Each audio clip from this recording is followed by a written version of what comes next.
Primeiro, obrigado pela presença de vocês. É prazeroso ver a sala cheia. Infelizmente, esse é o tema e eu queria ampliar um pouco o escopo da discussão. O Michel mencionou diásporas no plural. Eu queria fazer uma referência à diáspora palestina. Quando nós olhamos para essa possibilidade de representação de ideias da diáspora e como essa diáspora pode influenciar determinadas políticas do governo em Israel ou da liderança palestina nos territórios da Cisjordânia e de Gaza, nós podemos pensar também em qual é o impacto da diáspora palestina sobre o que está acontecendo nas negociações ou na possibilidade de negociações entre Israel e os palestinos. Quanto impacta a percepção da diáspora palestina e da eventual negociação ou não sobre o direito de retorno reivindicado pelos palestinos em qualquer estágio das negociações, a capacidade dessa diáspora palestina de afetar o andamento dessas propostas. Quando as negociações entre Israel e os palestinos avançam na direção de algum tipo de conclusão, e nós sempre temos no final um dilema baseado nos três elementos fundamentais que são fronteiras, a questão de Jerusalém e a questão dos refugiados. Quanto a liderança palestina, seja ela a liderança do Hamas, seja ela a liderança de Mahmoud Abbas, quanto essa liderança representa toda a população palestina, a população palestina da Cisjordânia, que é uma população, vamos chamar de ancestral, a população palestina da faixa de Gaza, que é formada principalmente por refugiados oriundos do território pré-1948, portanto, na sua maioria refugiados, e a população palestina na diáspora, que é provavelmente a maior parte ou talvez metade da população palestina como um todo. Então, como essa liderança palestina ou essas lideranças palestinas têm que lidar com a diáspora? Então, se nós discutimos a diáspora judaica com a sua capacidade de opinar ou não opinar e o seu direito ou não de opinar sobre as políticas de determinados governos israelenses, e nós já tínhamos essa discussão com governos israelenses de esquerda, isso não é uma exclusividade da direita. Toda a diáspora judaica ao longo de toda a existência do Estado de Israel se sentiu no direito de criticar determinadas políticas de todos os governos. No caso israelense, obviamente, nós estamos falando de uma diáspora que se posiciona em relação às ações de um governo constituído.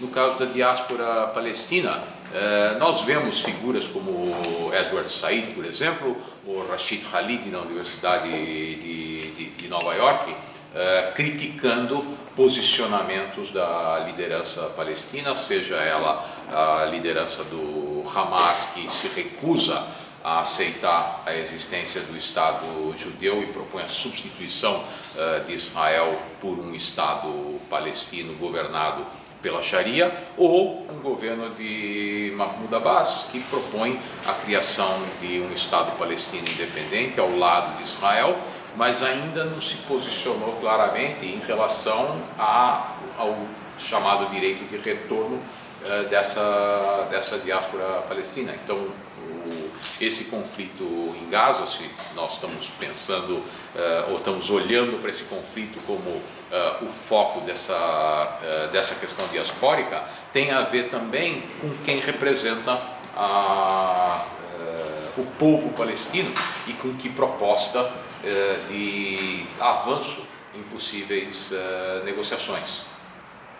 Eu queria levantar um ponto que, quando se fala diáspora, a gente está camuflando o fato de que as diásporas são diferentes. Uma coisa é a diáspora brasileira, outra norte-americana, Sim. E, em termos da praxis da diáspora brasileira, eu acho muito importante diferenciar a diáspora judaica e a palestina no Rio, em São Paulo, em Porto Alegre. Elas são muito diferentes.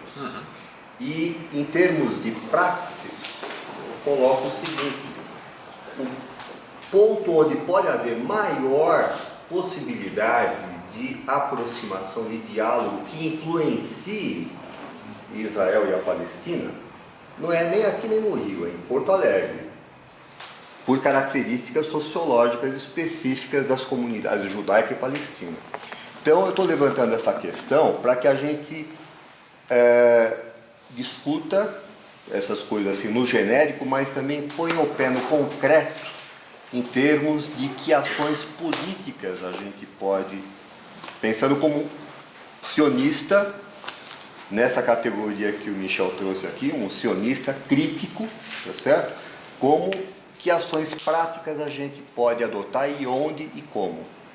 Eu perguntaria para o Michel se você acha que essa discussão tem eventualmente algum efeito prático.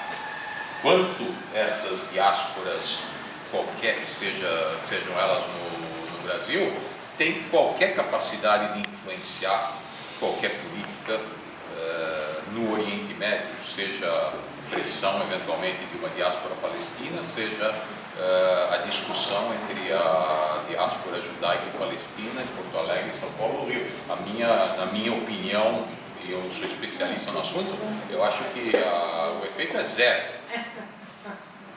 É zero. Diáspora não diplomático. Oi? Diáspora não diplomático? Diplomático não, ela não tem capacidade de influência. Essa é uma afirmação muito forte.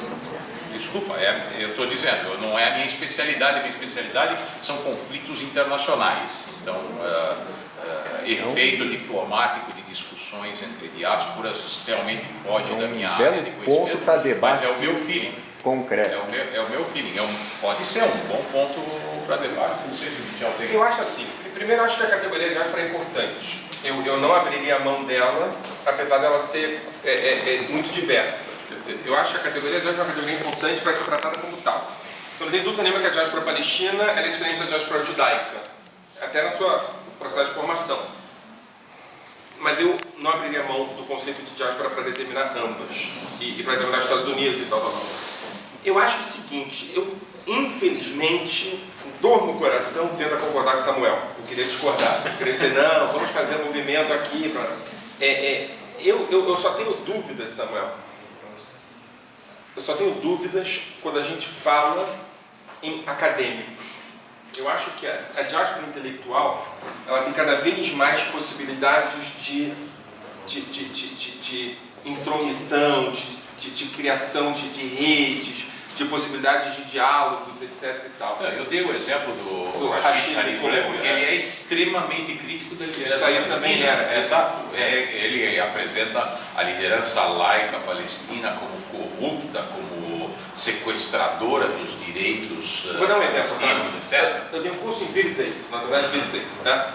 E aí lá eu encontrei um cara na Birzeit que estava assistindo aula, etc. e tal. Falou nada. O curso era sobre história do Brasil, porque eu não sou bobo de falar sobre sionismo. E Birzeit, né? Então eu não saía de lá, né? Eu ficava lá. E aí eu encontrei esse mesmo professor num congresso que eu fui em Brown, na Universidade de Brown, nos Estados Unidos, né? E lá o professor era um cara extremamente crítico à questão palestina, era na época do Arafat, né? Falando sobre corrupção, sobre autoritarismo, etc. Eu acho que um cara desse, num diálogo acadêmico, onde as fronteiras garantem, por assim dizer, segurança, pode sim criar redes de contato e acabar influenciando. Eu acho, por exemplo, uma tragédia quando professores judeus sionistas, ou pelo menos que podem lidar com o tema, deixam de lidar com o tema por pressão da comunidade, né? Eu acho isso um problema. Eu acho um problema quando professores palestinos que podem lidar com o tema, até porque não acho que isso, eu concordo com você, não acho que isso é um problema da diáspora judaica, isso é um problema das diásporas, né? Os palestinos hoje abertamente são bem menos críticos no Brasil a diáspora palestina brasileira de Porto Alegre é bem menos crítica ao que acontece lá do que a diáspora judaica de Porto Alegre. É um debate sobre diásporas. Eu acho uma pena quando um cara desse abre mão da sua autonomia acadêmica e vai dar com outros temas por conta de intervenção comunitária. Então, concordo com o Samuel, acho que o único ponto que sai um pouco dessa coisa é o ponto da academia, eu acho que é o ponto a ser investido.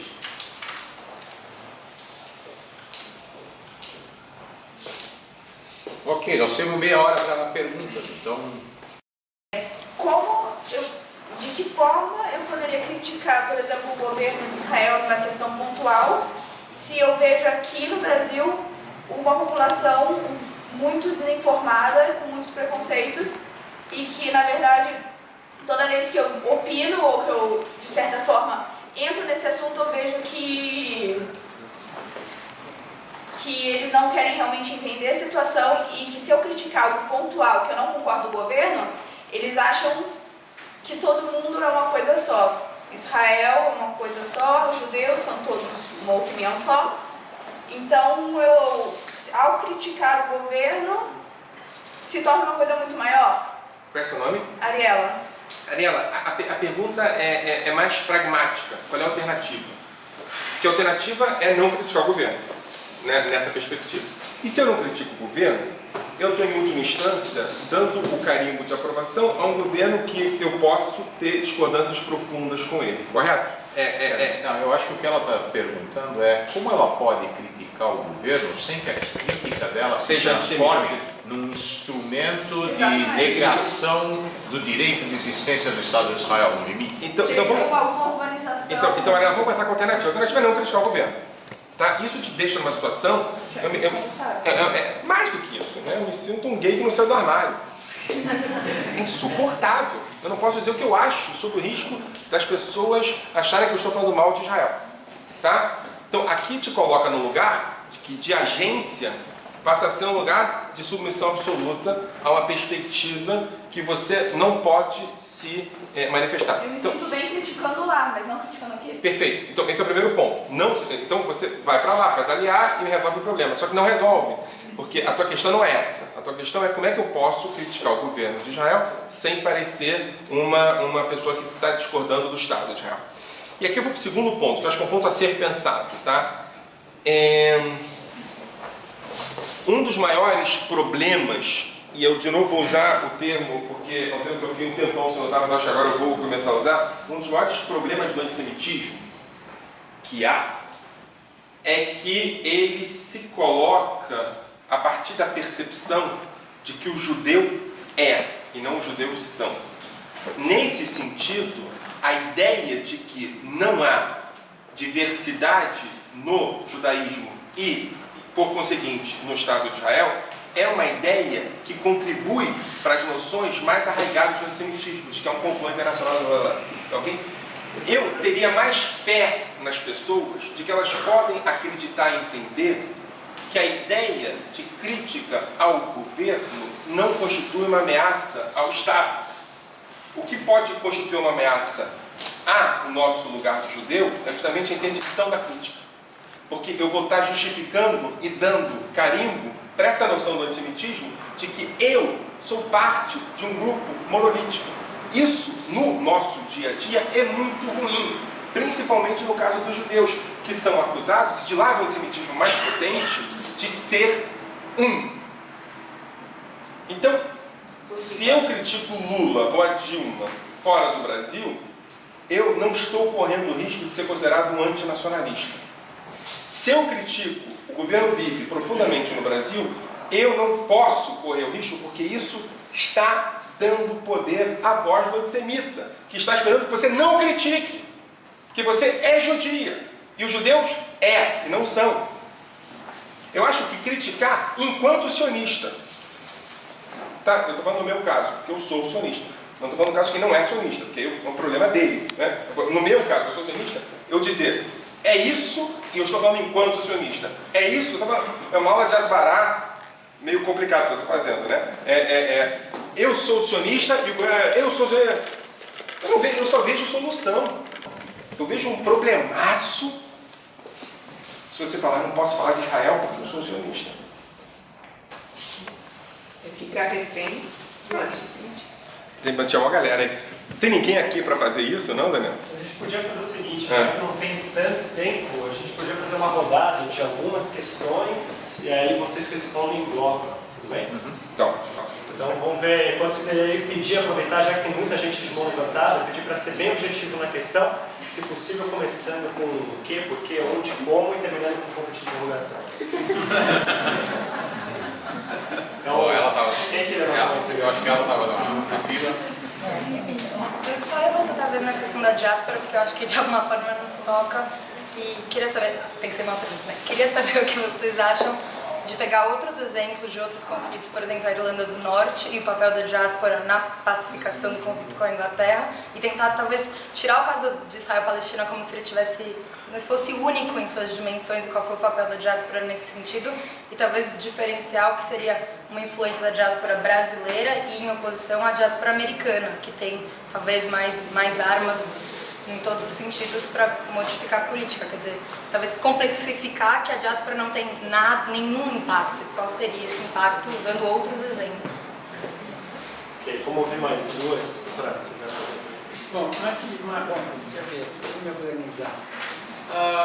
Com relação à crítica ao governo de Israel, qualquer judeu que venha criticá-lo, ele passa a ser um asset para o antissemitismo. Passa a ser um patrimônio, porque aquele judeu criticou o governo de Israel, ou aquele judeu criticou Israel. Isso foi o que o Michel acabou de dizer, o contrário. eu disse o contrário, mas enfim, está discordando de mim. Pode discordar, tá ótimo. Ok, agora,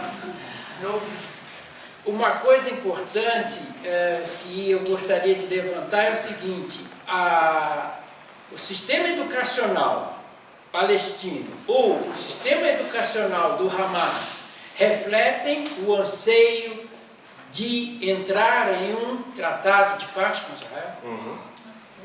Tinha uma ali no fundo. E só mais um detalhe também: todos os outros conflitos no Oriente Médio geraram muito mais refugiados, geraram muito mais mortos e feridos do que o conflito entre Israel e Gaza. E aparentemente Israel perdeu a guerra, apesar de tudo. Precisaríamos refletir sobre isso. Israel tinha outra alternativa a não ser fazer o que fez? Michel, você falou duas coisas sobre o sionismo, que ele é um nacionalismo como qualquer outro, que ele é por essência democrático, né?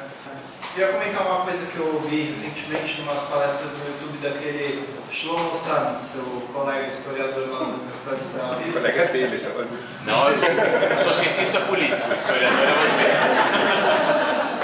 Ele, enfim, vendeu um monte de livros, né, com aquela invenção do povo judeu e tal, mas acho que ele tem algumas coisas interessantes a dizer. Uma coisa que ele falou é que o Estado de Israel não tem como ser democrático, na opinião dele, mesmo se a gente deixasse para lá a questão dos territórios, da ocupação, não sei o quê, porque ele se define como o Estado do povo judeu. Né? E ele fala o seguinte: como que o Estado pode ser só de uma parte do povo, né, e não do resto dos cidadãos que nele habitam, e ainda mais, isso é você dizer para um árabe que tudo bem, você pode votar e tal, pode viver aqui, mas o Estado não é seu. E se um judeu vier dos Estados Unidos, vier do Brasil, de qualquer outro lugar, o Estado é dele muito mais do que seu. Ele fez umas comparações como se os Estados Unidos falassem que é o Estado dos anglo-saxões brancos protestantes, né? Aí os hispânicos, negros têm direito de votar, tudo, mas o Estado não é deles. Ou a Espanha é o Estado dos castelhanos. Os outros têm direito de votar e tal, mas não é deles. Eu queria que você comentasse isso. O que você acha? Fazer essas três e depois a gente faz uma conversa. Bom, em relação ao que você disse, é uma negação daquilo que o Michel colocou. Eu acho que pode ser visto como uma questão de opinião, quem concorda ou discorda, mas eu também acho que tem que haver todo o direito de criticar políticas do governo. Isso não implica em uma rejeição, a negação do Estado, e por outro lado o próprio governo tem o direito de encarar essas visões de determinadas comunidades da diáspora com mais ou menos relevância. Eu acho que qualquer governo vê uma posição da diáspora com a ênfase que é dada pela capacidade de influência dessa diáspora. O que você mencionou em relação, por exemplo, ao processo de paz na Irlanda, obviamente a comunidade irlandesa nos Estados Unidos tinha uma capacidade de influência sobre esse processo, que não sei onde tem outras comunidades irlandesas importantes, provavelmente não tinham. Então, a capacidade de articulação, a capacidade de influência da diáspora sobre um governo que tem algum tipo de poder sobre a formulação da política na metrópole, digamos, no estado de onde vem essa diáspora, é isso que determina se Israel se vê como dependente de alguma forma dos Estados Unidos e a diáspora dos Estados Unidos tem alguma capacidade de influência ou não sobre o governo americano. É isso que vai fazer a diferença. No caso dos Estados Unidos, na minha opinião, é muito mais uma questão do apoio da maioria da população americana às políticas dos Estados Unidos em relação a Israel do que qualquer efeito do AIPAC ou de qualquer outro grupo pertencente à diáspora. Então, em teoria, é a capacidade que essa diáspora tem de influenciar países que fazem diferença. Se o país não faz diferença, e aqui nós podemos tomar o Brasil como exemplo, se a crítica que o Brasil fez, ou a crítica que o Brasil sofreu, faz ou não faz alguma diferença. Obviamente, outros países latino-americanos seguiram o Brasil, chamaram seus embaixadores, etc. O período de turbulência passou, as coisas se normalizaram. É essa lição que vai ser aprendida, quanto desse posicionamento brasileiro eventualmente pode ou não pode ser influenciado por uma ou outra diáspora, quanto desse comportamento brasileiro influenciou ou não influenciou outros países do mesmo nível e que efeito isso tem, porque no limite, se nós formos para o Conselho de Segurança da ONU, eventuais sanções concretas, etc., qual é o efeito que isso causou? É isso que no limite vai ser analisado. Eu acho que é isso que o Michel estava dizendo, que é a diferença entre olhar para esse conflito do ponto de vista da análise histórica, que sempre é muito importante, porque sem entender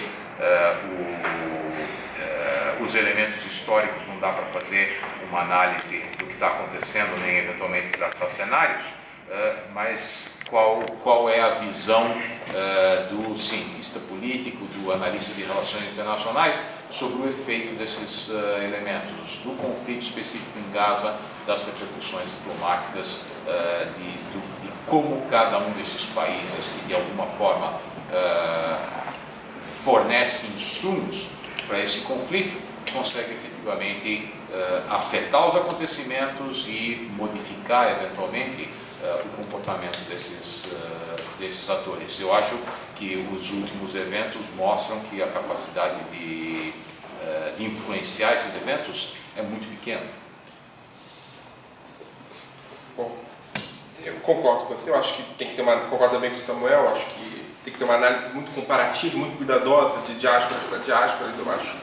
Eu acho que a dimensão comparativa é importante para você não correr risco de fazer análises desproporcionais e achar que categorias específicas falam por todas as categorias que são mais gerais. E eu vou falar um pouco do caso dos Estados Unidos, está passando por uma crise na diáspora norte-americana que é interessante. Quer dizer, a ideia do grande grupo de pressão norte-americano, que é um grupo de pressão bem sucedido, que é o AIPAC, que está sendo nos últimos 3, 4 anos principalmente, desafiado por outro grupo que se coloca também como grupo de pressão, que é o J Street. E o problema do J Street para o AIPAC é que o J Street não se diz um grupo anti-sionista, se diz um grupo sionista, né? E o maior problema do AIPAC hoje é porque o J Street está trazendo muito para perto jovens e judeus muito ativos nas comunidades, né? Eu acho, por exemplo, e aqui eu estou não sei se eu deveria falar isso que eu vou falar agora, mas porque eu estou sendo um pouco cuidadoso demais. Eu acho, por exemplo, que o AIPAC ele serviu de modelo para vários grupos de pressão em lugares do mundo, né? Eu acho que, por exemplo, há muitos grupos menores em vários lugares do mundo que reproduzem, em algum sentido, a intervenção que o AIPAC faz sem o mesmo resultado. A pergunta é, se a maior diáspora judaica do mundo, que é a norte-americana, produziu um grupo de pressão à direita, que é o AIPAC, será que ela pode produzir um modelo para grupos de pressão à esquerda, como o J Street? Será que em algum momento a gente pode ter, numa comunidade como a de São Paulo, a comunidade do Brasil já não é mais uma comunidade tão pequena, né? Apesar de ela não ter muita importância no mundo das relações internacionais, no mundo judaico ela passa a ter, nos últimos anos, né? Muito argentino está vindo para cá. Será que a gente pode falar em modelos alternativos ao AIPAC? Será que a gente pode falar em J Street no mundo? Não sei, é um debate. O J Street ainda é um fenômeno muito norte-americano, não acho que o AIPAC seja. Eu acho que o AIPAC seja um fenômeno norte-americano, mas que serviu de modelo para outras diásporas do mundo. Não acho à toa que a primeira pergunta feita reproduzir em alguns sentidos os piores momentos do AIPAC nos Estados Unidos, né? É uma pergunta. Volto a dizer, seu nome é? Alberto, volto a dizer, Alberto, eu acho justamente o contrário, acho que é por isso que é legal a gente estar conversando. Eu acho que um judeu que não discorda de Israel é um asset para o antissemitismo. Eu acho que, de novo, não estou dizendo que não discorda de Israel nunca, quer dizer, é claro que quando o governo quando o governo for de esquerda, o judeu de esquerda sionista vai concordar. Não estou dizendo que tem que discordar sempre, tá? Eu estou dizendo, há que se ter um posicionamento crítico e reflexivo a partir da noção de que Israel é um Estado normal, e não um Estado anormal. E um Estado normal significa um Estado que tem contradições internas e que tem contradições externas também. Eu acredito que um judeu que não critique por princípio Israel é um asset para o antissemitismo. Sob o risco de ele estar reproduzindo um modelo mental do antissemita de que há um judeu que é parte de um complô internacional, etc. e tal. Eu tenho muito problema com a não discordância por princípio. As suas duas outras perguntas eu respondo muito rapidamente. Não vou comparar o modelo educacional do Hamas com o de Israel de jeito nenhum, eles ganham. Tá? Mas não dá para comparar, quer dizer, o debate é outro. E também da Palestina. Tá? Eu tenho algum conhecimento da educação que se faz na Cisjordânia, não é exatamente uma educação democrática. Pronto, eu acho que a gente está muito longe de lá e eu acho que é bom que seja assim. Tem problemas na educação israelense. Então, é isso que eu ia falar agora. O meu problema, eu acho que é um bom tema para ser falado, é sobre o que está acontecendo na educação israelense. Principalmente a educação da periferia israelense. Principalmente onde o Estado chega menos. O Estado chega menos em grupos que são menos potentes. Então, tem muito problema, por exemplo, com a educação em algumas regiões da Cisjordânia. Tem muito problema, por exemplo, com algumas educações religiosas que não dão nenhum acesso à possibilidade de debate sobre cidadania, etc. E tal. Eu acho que falta muito para a gente chegar à educação do Hamas, mas eu acho que tem problemas. Estamos a caminho. E terceiro ponto, Israel é um Estado criado pela ONU, tem um monte de questões aí para serem tratadas, e eu não tenho dúvida nenhuma que a Síria matou mais do que Israel, e tudo isso, enfim, falei sobre isso em alguns lugares. A minha preocupação, o debate agora é sobre Israel, e sobre o sionismo. Eu acho que para o sionismo, a gente está numa situação muito complicada.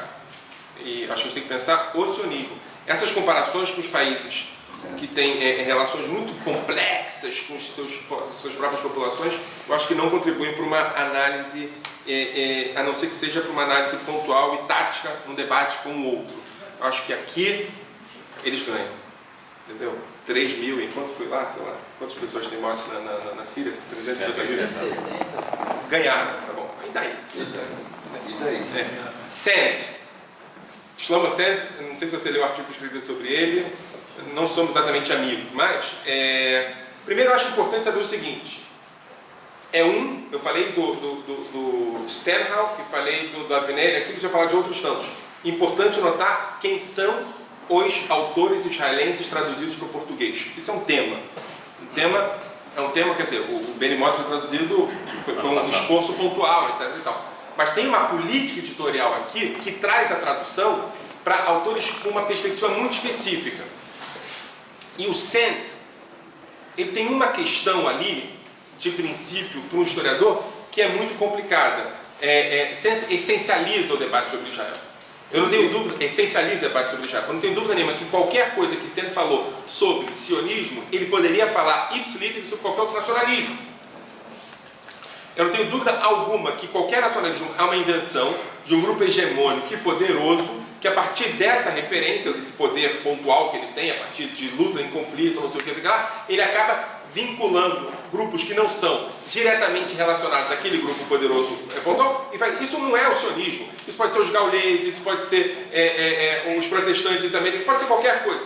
O Estado de Israel é o Estado judeu porque ele acredita num Estado democrático onde ele pode incluir, a partir da possibilidade de expressão minoritária, outros grupos que não são judeus. Não tem nenhuma contradição nisso. Ok? Eu acho que aqui tem um problema realmente historiográfico. Ele tem que ler Benedict Anderson. É isso. Né? Entender que o debate do sionismo é um debate sobre o nacionalismo do século XIX, século XX. E se ele for anti-sionista, que também seja antinacionalista. E aí tudo bem. Está debatendo. O problema, o que pode aproveitar de Sand é entender a narrativa palestina a partir de algumas contradições que o sionismo tem por ser um movimento específico, né? A ideia de que uma população autóctone e que em algum momento foi majoritária passa a partir de um evento específico a ser uma população considerada minoritária e parte de um Estado que não é um Estado hegemônico dele, é uma questão. Eu não diria que é uma questão que transforma Israel em antidemocrático, mas é uma questão que, se não for tratada, se a narrativa palestina não for colocada na mesa na hora de um projeto de acordo de paz, ela vai aparecer de alguma maneira, né? Ela vai persistir.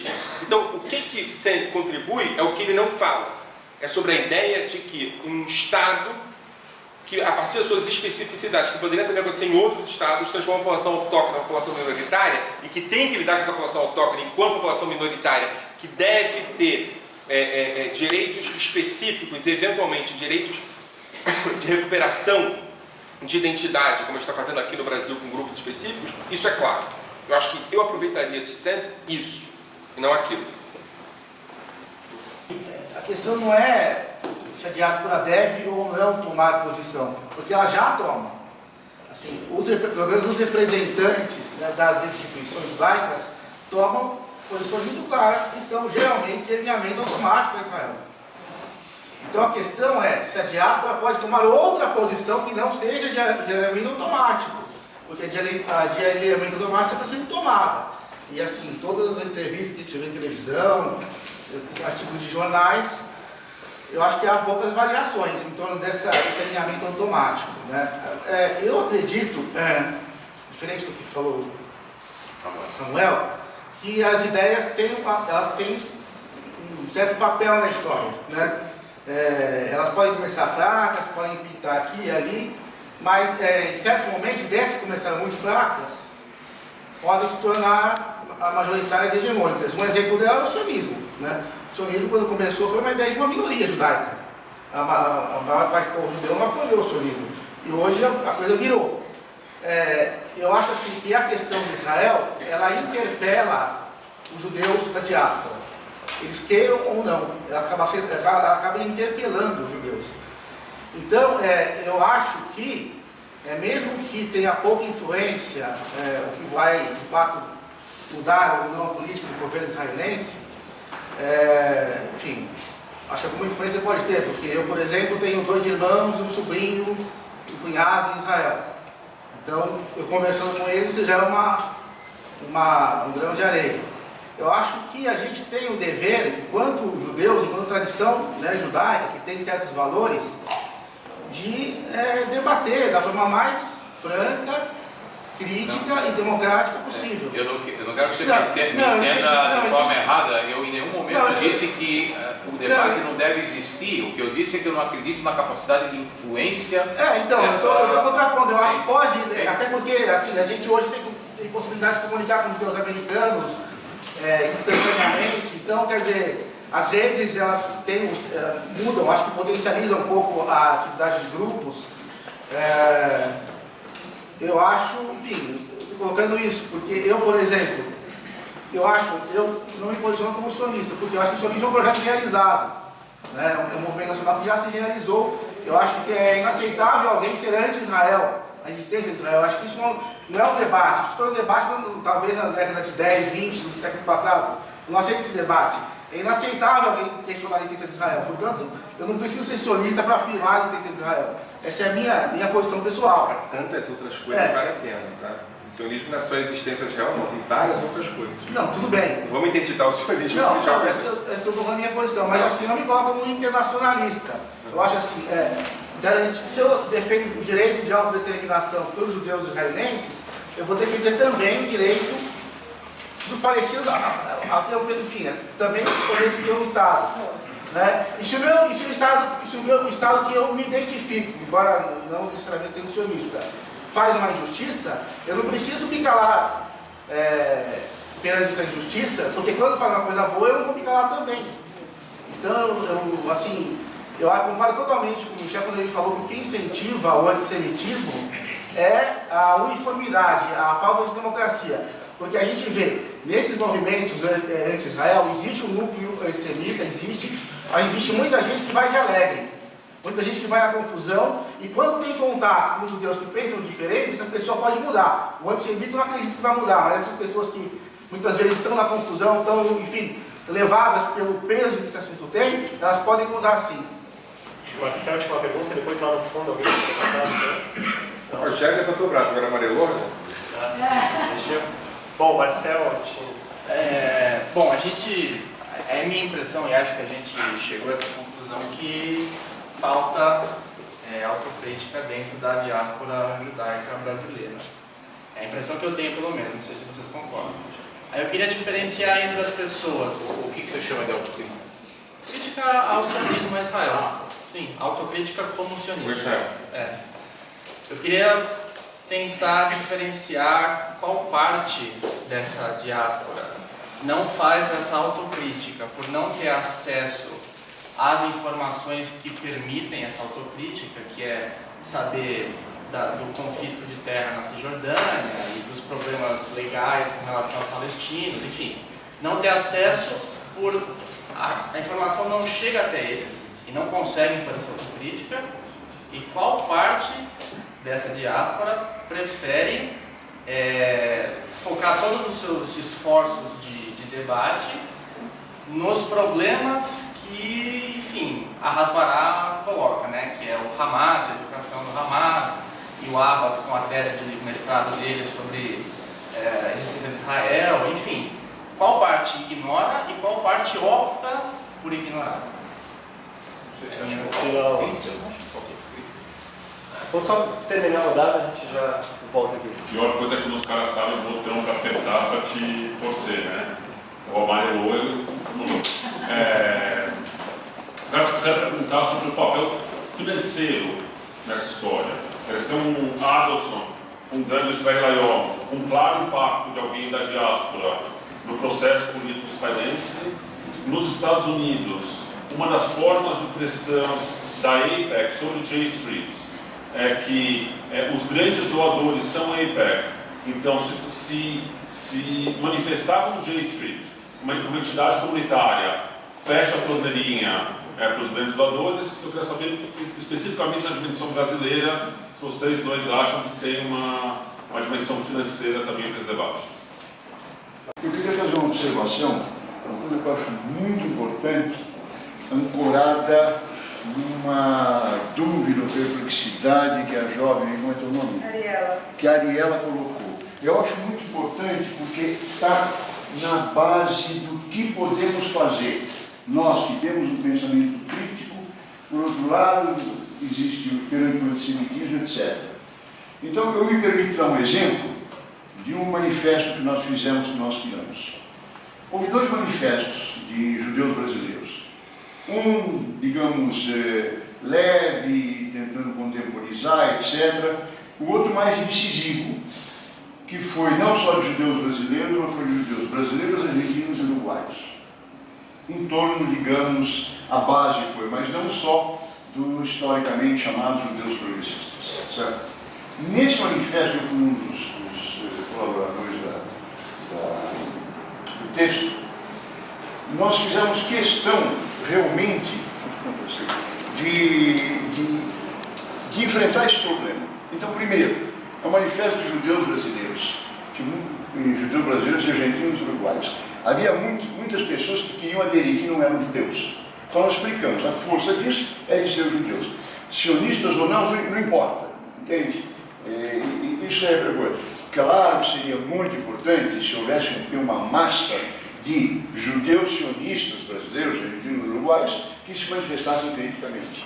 Mas como não há, e também não há interesse de criar uma polêmica desta, achamos mais importante de tirar o Manifesto dos Brasileiros. Bom, nós colocamos, o manifesto era contundente em relação a Gaza, a posição de Israel, essa coisa toda, enfim, sem entrar no conteúdo. Bastante contundente. Agora, qual é o equilíbrio? Nós enfrentamos esse aspecto, dizendo o seguinte: primeiro, que não se admite a chantagem de setores de direita, ou enfim, de setores tipo, não é isso, não estou lendo o texto, de setores pró-governamentais, de setores conservadores, de colocarem como sendo anti-Israel e muito menos antissemita toda a crítica. Deixamos isso muito claro. Mas no final a gente coloca que existe sim um antissemitismo e é preciso ficar alerta que no bojo, como pretexto dessa crítica, setores antissemitas ou grupos de maneira muito oportunista colocam isto. Então foi um manifesto que foi muito claro colocado assim. Eu posso comentar só uma coisa rapidinho? É bem rápido. Na verdade, a minha crítica estava realmente falando que eu não encontro com quem discutir. Eu não encontro pessoas abertas à discussão, porque eu vejo aqui muitas pessoas com muitos preconceitos e ideias formadas e fechadas. Na verdade, toda a discussão aberta com pessoas, eu não consigo formular críticas produtivas contra Israel com uma pessoa que já tem uma opinião formada. Você está com o interlocutor errado, é isso? Sim. E como a gente está bem avançado na hora, então é só saber se tem mais alguma questão para ser feita antes de passar a palavra para as considerações finais deles. Por favor. Bom, rapidamente, assim, só para fazer sobre a questão da autocrítica, tá? Eu acho que um dos grandes... Eu vou ser mais sincero do que eu devia, tá? Qual é o seu nome? Marcelo. Posso ser? Tranquilo? Eu não venho da esquerda, tá? E quando eu estava nesses movimentos que não eram de esquerda, etc. Então, o que me incomodava na esquerda era uma espécie de arrogância cultural, né? A gente tem que entender que muitas vezes o que os grupos mais conservadores dizem não é falta de autocrítica, é posicionamento. Isso é legítimo. Exatamente. Né? Não falta autocrítica. Ao contrário, é um posicionamento explícito e é corajoso. O que não tem, eu acho que aqui é o problema, é um posicionamento crítico, contundente, de dirigentes comunitários alternativos. Eu acho que aqui tem que se trabalhar. No sentido de que a gente não vai exigir autocrítica de quem não entende que a autocrítica é necessária, porque não tem autocrítica, é um posicionamento, deixa o posicionamento. O que eu estou pensando, e aqui eu vou na tua pergunta, eu tenho alguma questão com manifestos, por vários motivos. Um deles é porque manifestos atraem judeus de várias correntes, mas tem um tipo de judeu que a mim tem que ser trazido mais para dentro, que é o judeu dos manifestos. Quando tem um manifesto, ele assina. A gente não precisa de manifestos só, a gente precisa de informação. A gente não precisa de asbará, a gente precisa de formação. A gente não precisa de manifestações eventuais, precisa de formação. A pergunta é, aonde, tirando o Fórum 18 de São Paulo, você tem a possibilidade de um debate amplo, e os movimentos juvenis, né? Debate amplo, com pessoas de várias opiniões, nesse nível que a gente está tendo aqui. Qual colégio forma, hoje em São Paulo, pessoas prontas para discutir níveis de intervenção crítica a Israel, no sentido de que possa estar preparado quando sair do colégio, não para ficar chocado quando descobrir que existe palestino, mas para eventualmente conversar com a pessoa do seu lado explicando que não tem nenhum problema ser pró-palestina e pró-sionista. Então, a minha crítica nesses manifestos é que eles têm que trazer um debate cotidiano e constante e não permanecer só no que eles se propõem eventualmente. Eles têm que ser consolidados enquanto fenômeno. Então tem que ter uma escola que se comprometa mais a falar sobre a questão palestina. Eu tenho dúvidas se algum colégio aqui nessa cidade, que é uma cidade com vários colégios judaicos de várias correntes, o menino entra no primeiro ano do ensino fundamental 1 e sai no terceiro ano do ensino médio sabendo o que é a questão palestina. Tendo lido Mahmoud Darwish, por exemplo. No Rio tem, Michel. O Rio está tentando, mas também não somos heróis. Você permite uma parte, que é uma objeção que você falou dos manifestos. É curioso, porque nós partimos da mesma premissa. Quer dizer, o judeu que, da diáspora, que não se manifesta criticamente, ele está sendo antisionista. Claro. Então tem que se manifestar.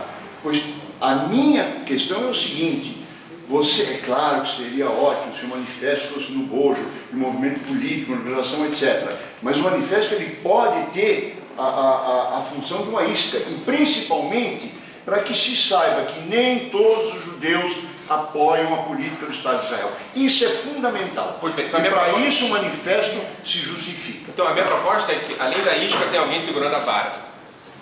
Eu acho que é o momento para isso. Além da isca... Faísca. Tá. Faísca. Eu gostei da palavra. Seja faísca. Tá, então além da faísca tem alguém segurando o rojão.